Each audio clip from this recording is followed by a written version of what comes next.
Hi, I'm Jeremy, and you're listening to Verse by Verse. Have you ever had someone pay for your lunch?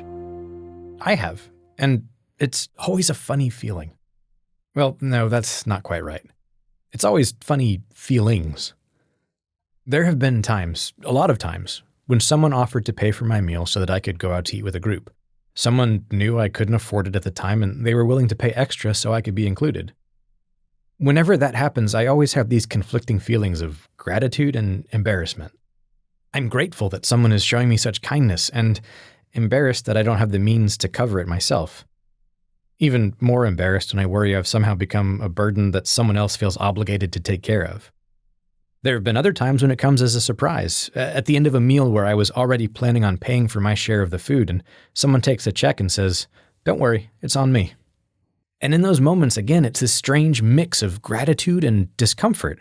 I have to fight that feeling of, no, I should be able to take care of this myself. In the book of Isaiah, chapter 55 and verse 1, God extends a beautiful invitation to us. "Ho, everyone who thirsts, come to the waters. And you who have no money, come, buy and eat. Yes, come, buy wine and milk without money and without price." There's a riddle in this invitation. How can people with no money come and buy food? How can someone purchase wine and milk without money and without price?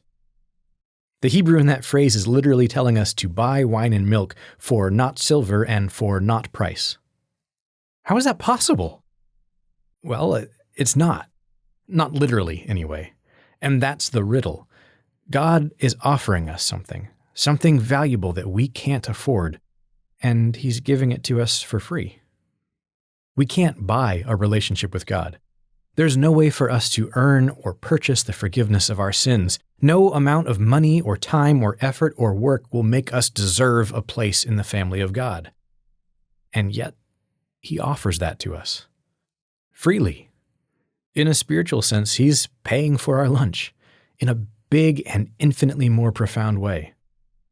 Part of coming to God requires an acknowledgement that we could never earn the things He's giving to us freely.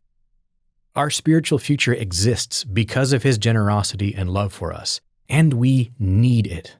We long for it, the way we need and long for physical sustenance. We have a God who offers us a doorway into eternity, who sent His Son to die for us so that we can have a place on the other side of that doorway, who sees our flaws and inadequacies and weaknesses and says in a very real way, "Don't worry, it's on me," and who then tells us to go and sin no more.